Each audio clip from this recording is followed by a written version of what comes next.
Salut à tous, j'espère que vous allez tous bien. Moi, en tout cas, ça va très bien. Aujourd'hui, on va parler de l'actualité, bien sûr, du Real Madrid, de la blessure de Vinicius, de Militao, de Courtois et de Arda Güler, pour pouvoir analyser comment le Real Madrid va faire pour pouvoir pallier à ces blessures-là. Donc là, on va s'attarder plutôt à la blessure de Vinicius. Vous savez très bien, c'est la plus récente et c'est l'une des plus inquiétantes. Vinicius s'est blessé lors d'une accélération.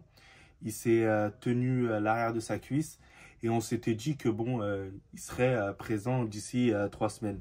Mais après son IRM, on a vu que au final, sa blessure, elle est peut-être plus grave que prévu. Et au final, la sentence est tombée. Il sera absent 4 à 6 semaines. Donc, il va rater le match de la Real Sociedad, de Retafe juste avant. Un match de Ligue des Champions, l'Atlético Madrid, Las Palmas, Gérone, un match de Ligue des Champions et le match face à Osasuna. Ça fait pas mal de matchs. Ça fait pas mal de matchs, surtout que Vinicius, on sait très bien que c'est un pilier du Real Madrid. On sait très bien que c'est vraiment lui, le dynamiteur, et surtout celui qui anime cette attaque. Attaque qui est un peu statique. On sent que par moments, c'est pas assez dangereux. Donc, c'est sûr que ça va nous faire énormément de mal. L'absence aussi de Thibaut Courtois, c'est la seconde absence qui me fait le plus peur. Parce que Thibaut Courtois, c'était celui qui arrivait à nous maintenir pour pouvoir avoir les cages, bien sûr, inviolées. Et franchement, le fait que bon, il soit remplacé par Kepa, ça me rassure pas tant que ça. Parce qu'on sait très bien qu'il y a une dimension d'écart entre Kepa et Thibaut Courtois. Surtout que Kepa n'était pas en grande confiance à Chelsea. Et on peut voir un tout petit peu qu'il n'est pas autant rassurant que ça, quoi. On sent vraiment que c'est un gardien en perte de confiance et j'espère que le fait de jouer au Real Madrid, le fait qu'il ait le temps de s'adapter, fera de lui en fait un gardien de meilleure qualité et surtout un gardien beaucoup plus confiant. Ensuite, il y a l'absence de Militao. Militao, on sait très bien que c'est le soldat de Carlo Ancelotti. C'est vrai qu'il était légèrement sur le déclin. Beaucoup demandaient à Rudiger en fait d'être titulaire. Chose faite là, maintenant Rudiger est titulaire, mais je vous cache pas que pour la rotation ça peut nous porter préjudice, même si c'est vrai que j'ai confiance en la défense Alaba et Rudiger, même si on sent que c'est un peu fragile.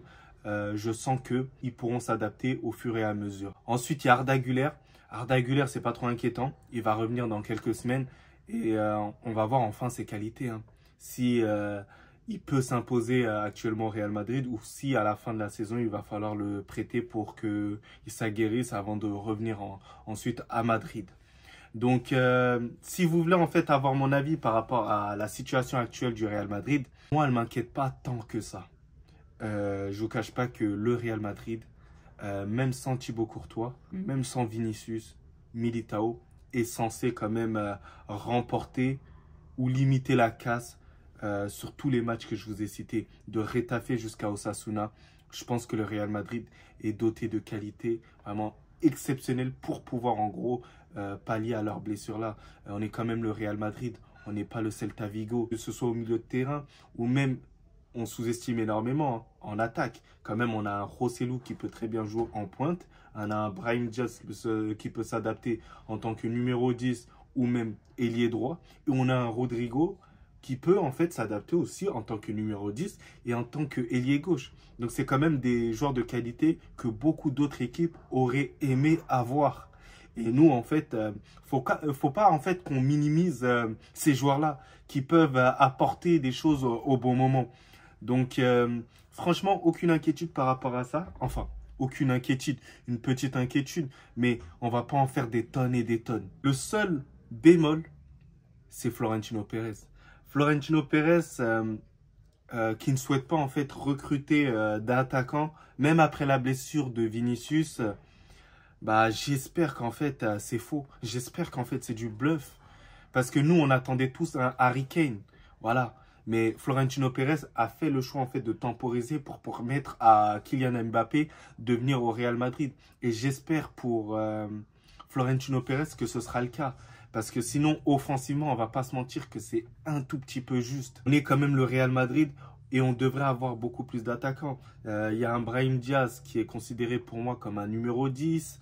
On a Rodrigo, on a Rossellou.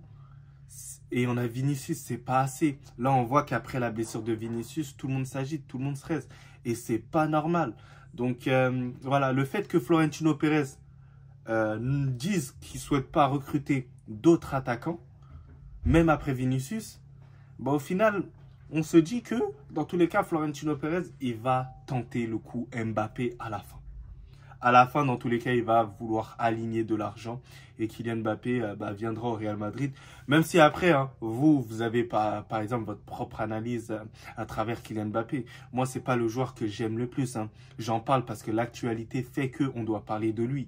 Mais bien évidemment que Erling Haaland, ça aurait été autant kiffant parce que au niveau même de son comportement, c'est quelqu'un qui est sobre, c'est quelqu'un en fait qui a cette discipline au niveau du travail et il est conscient de ce qu'il sait faire, mais surtout ce qu'il ne sait pas faire. Et c'est ça pour moi la force aussi de ce joueur Erling Haaland et de beaucoup de joueurs que je peux vous citer. Hein. Par exemple Harry Kane, mais ça m'aurait fait kiffer si on avait fait Harry Kane.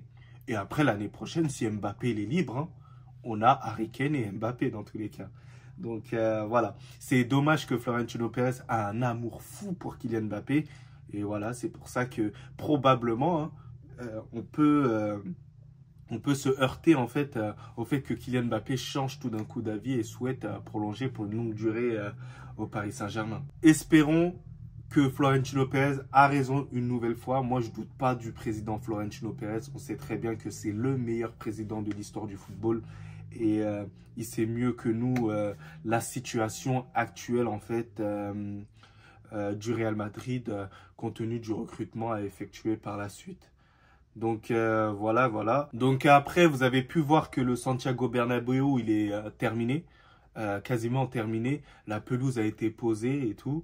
Et normalement en fait on va découvrir cette pelouse face à Retafe. Et franchement, ce sera agréable de voir Bellingham dessus, Brahim Diaz dessus. Ils vont vraiment découvrir en fait cette ambiance de leur club qui leur font tant rêver. Et j'espère qu'on ramènera à la victoire. Et j'espère que pourquoi pas Bellingham encore buteur vu son début de saison tonitruant. Pour finir, lors de cette vidéo, j'ai toujours voulu insérer en fait tout ce que Tchouaméni aussi faisait vraiment dans l'ombre. Et c'est admirable. Hein. C'est admirable parce que pour moi, il a été très fort mentalement pour pouvoir s'adapter au plus vite aux exigences du Real Madrid. Tchouaméni, c'est impressionnant. Hein. La précision de passe, il prend pas énormément de risques, mais c'est ce qu'on lui demande. Hein, ne perd pas la balle. Au niveau de la récupération de ballon, c'est incroyable. C'est propre, il soulage la défense. Et heureusement qu'il est là. Hein, c'est limite la couverture de la défense, quoi. Et surtout, on sent vraiment qu'il dégage un leadership et un charisme étant aussi jeune que ça. Et on retrouve en fait ce Tchouaméni qu'on avait à Monaco, l'un des meilleurs récupérateurs au monde. Donc ça fait plaisir, c'est rassurant d'avoir un numéro 6 de métier. Et il a une sacrée marge de progression ce joueur-là, que ce soit techniquement ou même physiquement. Et je l'espère le meilleur pour la suite, quoi. Donc les gars, c'est la fin de ma vidéo. Normalement, je ferai une vidéo après le match de Retafe.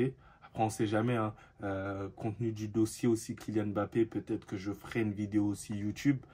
Donc n'hésitez pas à me suivre, à lâcher un like bien sûr sur la vidéo. Et sinon, ça à toi. Moi en tout cas, alhamdoulilah.